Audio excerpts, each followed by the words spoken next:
This is a dramatic reading of KGM Harvesting Company versus Fresh Network.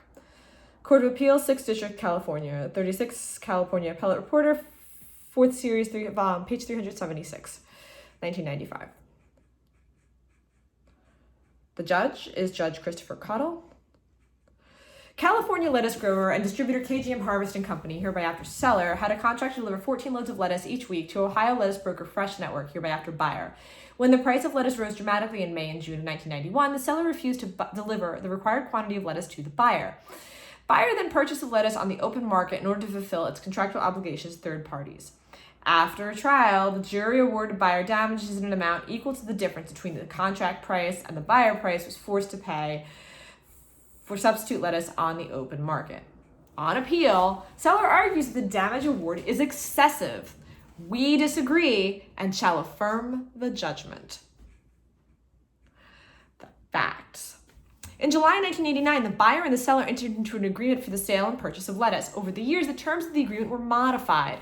By May of 1991, the terms were that the seller would sell to the buyer 14 loads of lettuce each week, and that buyer would pay the seller 9 cents a pound for the lettuce. A load of lettuce consists of 40 bins, each of which weighs 1,000 to 1,200 pounds. And assuming an average weight bin of 1,100 pounds, one load would equal 44,000 pounds, and the 14 loads called for in the contract would weigh 616,000 pounds. At 9 cents a pound, the cost would be approximate to $55,440 per week. I'm in the wrong business.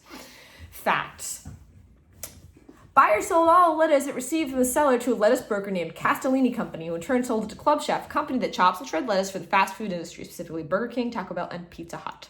Castellini Company bought lettuce from the buyer on a cost-plus basis, meaning it would pay its buyer its actual cost plus a small commission. Club Chef, in turn, bought lettuce from Castellini on a cost-plus basis. Seller had numerous lettuce customers other than the buyer, including seller subsidiaries Carnet East and West. Carnet East supplied all the lettuce from the McDonald's fast food chain. In May and June of 1991, when that lettuce price went up dramatically, the seller refused to supply the buyer with lettuce at the contract price of 9 cents a pound. Instead, it sold the lettuce to others at a profit of between $800,000 and $1.1 million. The buyer, angry at the seller's breach, refused to pay the seller for lettuce that it had already received. Buyer then went out into the open market and purchased lettuce to satisfy its obligations to Castellini Company. Castellini covered all of the buyer's expense except for $70,000. Castellini in turn passed on its extra costs to Club Chef, which passed on at least part of its additional costs to fast food customers. In 1991, the buyer and seller filed complaints under the Perishable Agricultural Commodities Act, PACA. The seller sought the balance due on its outstanding invoices of $233,000, while the buyer sought damages for the difference between what it was forced to spend to buy replacement lettuce and the contract price of 9 cents a pound, which is approximately $700,000. At the trial, the parties stipulated that the seller was entitled to a directed verdict on its complaint for $233,000, the amount owing on the invoices. Accordingly, only the buyer's cross-complaint went to jury, whose task was to determine whether the buyer was entitled to damages from the seller for the cost of obtaining substitute lettuce, and if so, in what amount. The jury determined that the seller breached the contract, that its performance was not excused, and that the buyer was entitled to $655,962.22, which represented the difference between the contract price of 9 cents a pound and what it cost the buyer to cover by purchasing lettuce in substitution in May and June. It also determined that such an award would not result in a windfall to the buyer, and the buyer was obligated to the Castellini Company for additional costs. The court subtracted from the buyer's award of $655,962.22 the $233,000 buyer owed to seller in invoices, leaving a net award in favor of buyer in the amount of $422,960.22. The court awarded the buyer prejudgment interest commencing 30 days before trial. Discussion. Seller's appeal. Section 2711 of the California Uniform Commercial Code provides a buyer with several alternative remedies for a seller's breach of contract. The buyer can cover, by making good faith and without reasonable delay, any reasonable purchase of goods in substitution for those due from the seller. Section 2712, Subdivision 1. In that case, the buyer may recover from the seller as damages the difference between the cost of cover and the contract price. Section 2712, Subdivision 2. If the buyer is unable to cover or chooses not to cover, the measure of damage is the difference between the market price and the contract price, section 2713. Under either alternative, the buyer must also recover incidental and consequential damages, sections 2711 and 2715. In addition, in certain cases, the buyer may secure specific performance or replevin where the goods are unique, section 2716, or may recover goods identified to a contract, section 2502. In the instant case, buyer covered as defined in section 2712 in order to fulfill its own contractual obligations to the Castellini Company. Accordingly, it was awarded damages called for in cover cases the difference between the contract price and the cover price, section 2712. In appeals from judgments rendered pursuant to section 2712, the dispute typically centers on whether the buyer acted in good faith, whether the goods in substitution differed substantially from the contracted goods, whether the buyer unreasonably delayed in purchasing substitute goods in the mistaken belief that the price would go down, or whether the buyer paid too much for substitute goods. See generally 1 White and Summers, Uniform Commercial Code, 3rd edition, 1988, Buyer's Remedies, cover, section 6.3, pages 284 to 292, hereafter White and Summers. In this case, however, none of these typical issues are in dispute. Seller does not contend the buyer paid too much for the substitute lettuce, or if the buyer was guilty of unreasonable delay or lack of good faith in its attempt to obtain substitute lettuce, nor does the seller contend the lettuce purchased was of higher quality or grade and therefore not a reasonable substitute. Instead, the seller takes issue with section 2712 itself, contending that despite the unequivocal language of section 2712, a buyer who covers should not necessarily recover the difference between the cover price and the contract price. Seller points out that because of a buyer's cost plus contract with Castellini and Company, buyer was eventually able to pass on the extra expenses, except for $70,000, occasioned by the seller's breach and buyer's consequent purchase of substitute lettuce in the open market. It urges this court under these circumstances not to allow the buyer to obtain a windfall. The basic premise of contract law is to effectuate the expectations of the parties to the agreement, to give them the benefit of the bargain they struck when they entered into the agreement. In the basic premise, contract law therefore differs significantly from tort law. As the California Supreme Court explained in Foley versus Interactive Data Court, 765 volume of Pacific, 2nd series, page 373, California, 1988, contract actions are created to enforce the intentions of the parties to the agreement, while tort law is primarily designed to vindicate social policy. See page 389, citing Prosser Law of Torts, 4th edition, 1971, page 613. The basic object of damages is compensation, and in the law of contracts, the theory is that the party injured by breach should receive as nearly as possible the equivalent of the benefits of performance. Lisick versus United Airlines Incorporated, 11th volume California Reporter, 2nd series, 689, 691, California, and the Court of Appeals in 1992. A compensation system that gives the aggrieved party the benefit of the bargain and no more furthers the goal of predictability about the cost of contractual relationships in our commercial system. Foley versus Interactive Data Court, 765 Pacific, 2nd series, at page 389. With these rules in mind, we examine the contract at issue in this case to ascertain the reasonable expectations of the parties. The contract recited that its purpose was to supply the buyer with a consistent quality raw product to fair price to the seller, which also allows the buyer profitability for its finished product. The seller promised to supply the designated quantity even if the price of lettuce went up. We agreed to supply the said product and amount at stated price regardless of the market price or conditions, and the buyer promised to purchase the designated quantity even if the price went down. The buyer agrees to purchase said product and amounts at stated price regardless of market price or conditions, provided quality requirements are met. The possibility that the price of lettuce would fluctuate was consequently foreseeable to both parties. And although the contract does not recite this fact, the seller was aware of the buyer's contract with Castellini and with the Castellini Company contract with Club Chef. This knowledge was admitted at trial and can be inferred from the fact that the seller shipped the contract for 14 loads of lettuce directly to Club Chef each week.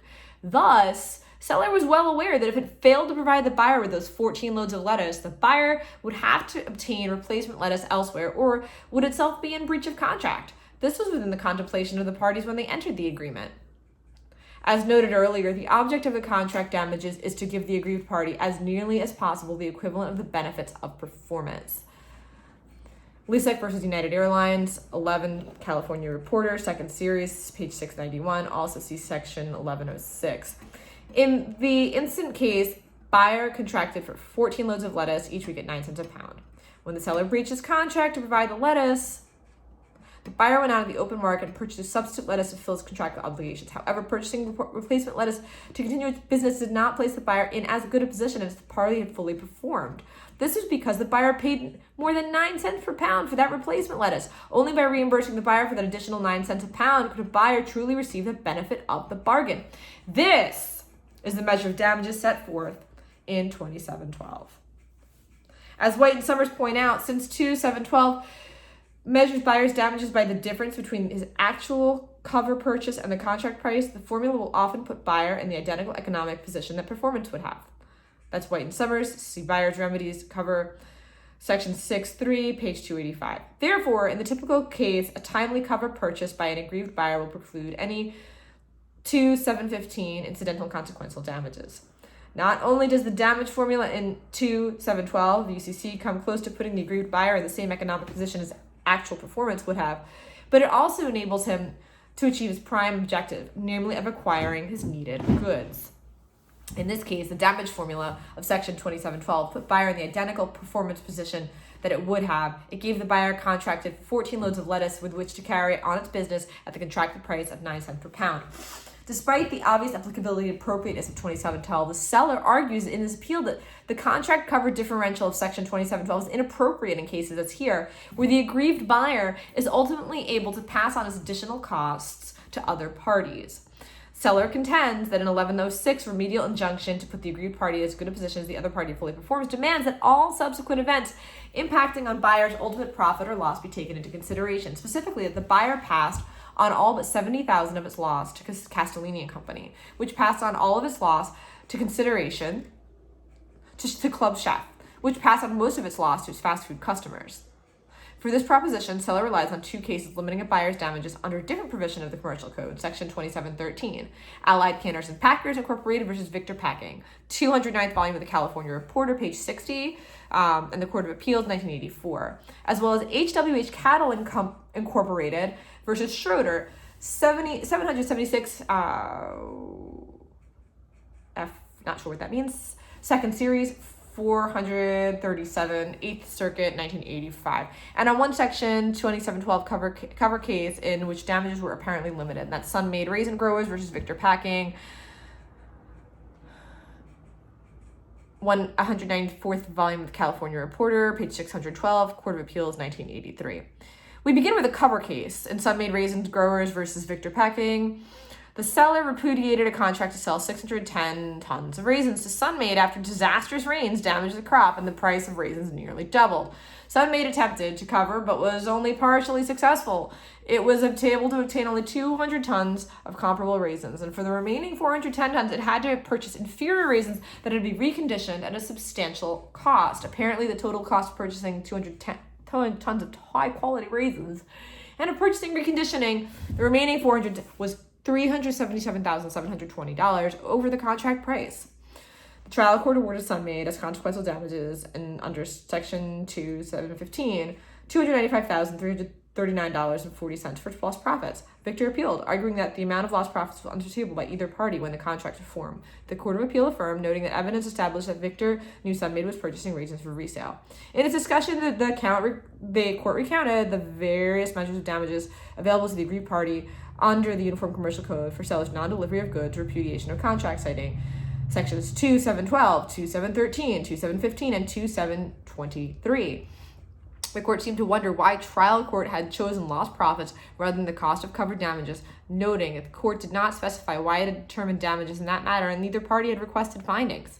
However, as neither Sun-Made nor Victor was contesting the measure of damages on the appeal, the only issue was whether lost profits were foreseeable consequential damages. The court observed that the trial court probably found that damages should be limited to the amount that would have put Sun-Made Raisin in as good a position as if the other party had fully performed. Section 1106, 194th volume of the California Reporter at 615. From this simple observation, seller claims that in cases like the instant case involving forward contracts, California courts hold that Section 1106 limits the damages to be awarded under Section 2712, i.e. the covered damages statute, and Section 2713, i.e. the market damages statute. for a very reason that the non-breaching party is entitled to nothing more than be placed in the position which would result from the breaching party's full performance of the agreement. See Sun-Maid Raisin Growers versus Victor Packing. See Allied Canner and Packers versus Victor Packing. Victor Packing, you been bad boy. In fact, Sun-Maid Raisin Court held no such thing. It simply offered one possible explanation for the trial court's award, which no one was contesting.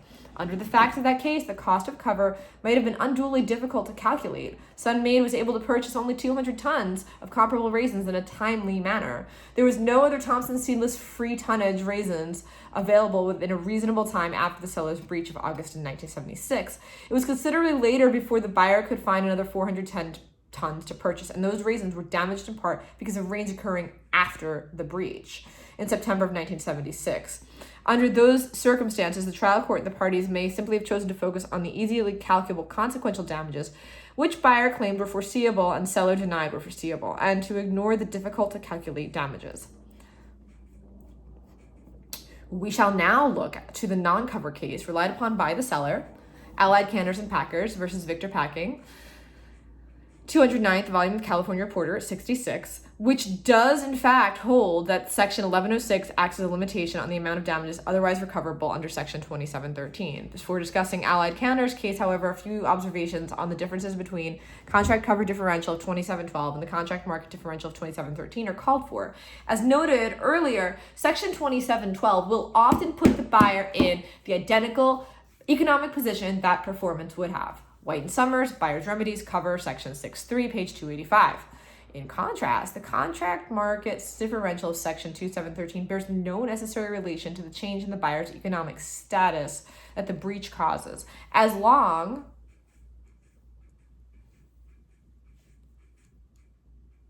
it is possible that this differential might yield the buyer a handsome sum, even though the breach actually saved him money in the long run, as for example, when a middleman buyer resale markets dry up after the breach. It is also quite possible that the buyer's loss and profit from resale consumption might be greater than the contract market difference. White and Summers argue that drafters of Section 2713 could not have intended to put the buyer in the same position as performance time, since performance would have given the buyer certain goods for consumption or resale. White and Summer, Buyer's Remedies, cover Section 6.4 at page 294, which would result in either a net economic gain for the buyer or a net economic loss. The best explanation of Section 2713, they suggest, is that the statutory liquidated damages clause, a breach inhibitor, the payout of which need bear no close relationship to the plaintiff's actual loss. That's White and Summers at page 295, accord Peter's remedies for breach of contracts relating to the sale of goods under the Uniform Commercial Code Roadmap for Article 2. 73 of Yale's Journal of Law, page 199, page 259, 1963. In discussing the problem of a buyer who is covered but who seeks to ignore Section 2712 and sue for a larger contract market differential in 2713, the authors suggest if the code's goal is to put the buyer in the same position as though there had been no breach, and if 2712 will accomplish that goal but 2713 will only do so by coincidence, why not force the covering buyer to use 2712? That's White and Summers at page 304. Professor Robert Childress has also called for the repeal of Section 2713 and the requirement of compulsory cover. That's Buyer's Remedies, the danger of Section 2713. While these prefatory comments in mind, we look to Allied Canner's case. And in Allied Canner's, the same raisin supplier, Victor Packing Company, involved in the Sun-Maid case, breached another contract to sell raisins in 1976. I know where I'm not buying my raisins.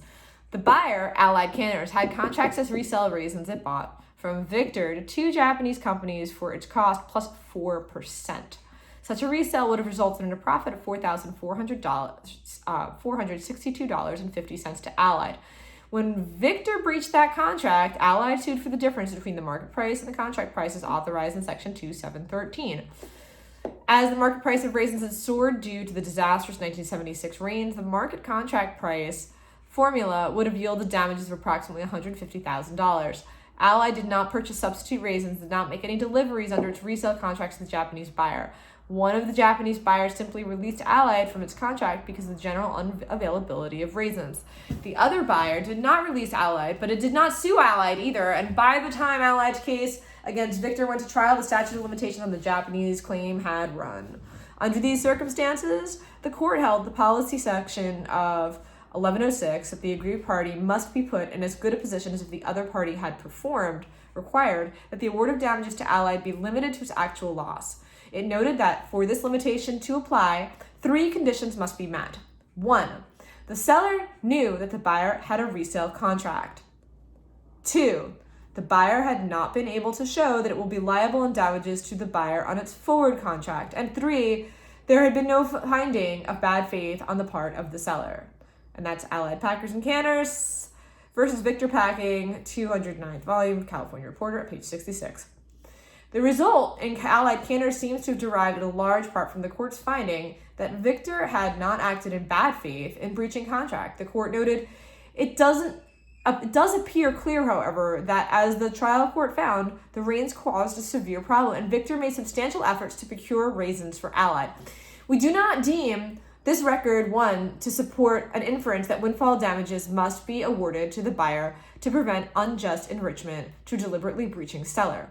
Compare Sun-Made Raisins Growers versus Victor Packing, 194th volume of California Reporter, page 612, where in a case coincidentally involving Victor was expressly found by the trial court to have acted in bad faith by gambling on the market price of raisins and deciding whether to perform as a contract to sell raisins as Sun-Made. 162nd California Appellate, 3rd Series at page 916, 209, California Reporter, page 60. We believe that this focus on the good or bad faith of the breaching party is inappropriate in a commercial sales case. As our California Supreme Court recently explained, courts should not differentiate between good motives and bad motives for breaching a contract and assessing the measure of the non-breaching party's damages. Applied Equipment Corp. Versus Litton Saudi Arabia Limited, 869th volume of the Pacific Reporter, 2nd Series, page 454, page 479 to 81, California, 1991. Such a focus is inconsistent with the policy to encourage contractual relations and commercial activity by enabling parties to estimate in advance the financial risks of their enterprise. Courts traditionally have awarded damages for breach of contract to compensate the aggrieved party rather than to punish the breaching party. The Allied Canners opinion has been sharply criticized in numerous law reviews and at least one sister state opinion. In Tongish v. Thomas,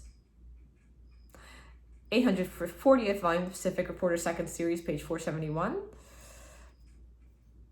the Kansas Supreme Court rejected the Allied Canners approach and instead applied the majority view, which would award market damages even though in case of excess of the plaintiff's loss.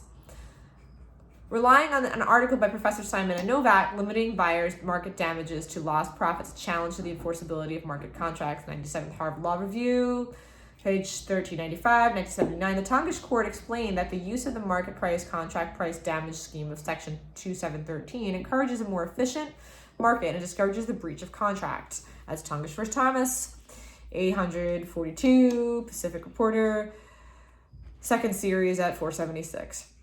Similarly, in Schneider UCC section 2713, a defense of buyer's expectancy damages, 22nd California Western Law Review, page 233, 264, 1986, the author states that by limiting the buyer to lost resale profits, the Allied Canners Court ignored the clear language of section 2713 compensation scheme to award expectation damages in accordance with the party's allocation of risk as measured by the difference between contract price and market price on the date set for performance.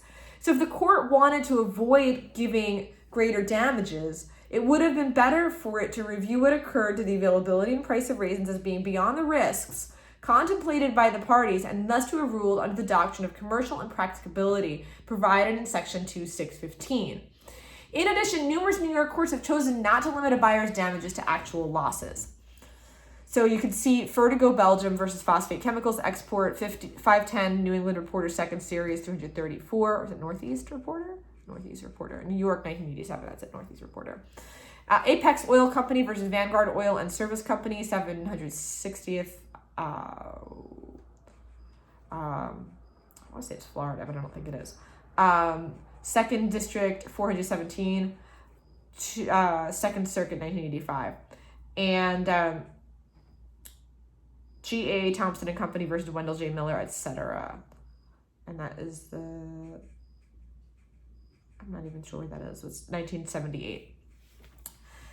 As the foregoing discussion makes clear, we have serious reservations about whether the result in allied candors, with this emphasis on the good faith of the breaching party, is appropriate in action seeking damages under 2713. We have no reservations, however, in not extending the allied candors rationale to Section 2712 case. As noted earlier, no Section 2712 case, including Sunmade Growers versus Victor Packing Company, has ever held that cover damages must be limited by Section 1106.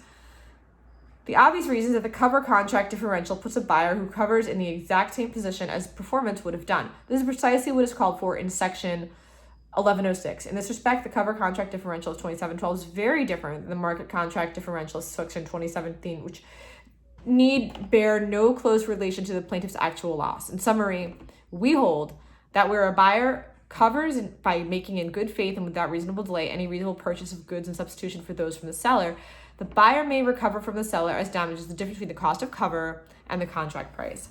This gives the buyer the benefit of the bargain. What the buyer chooses to do with that bargain is not relevant to the determination of damages under Section 2712.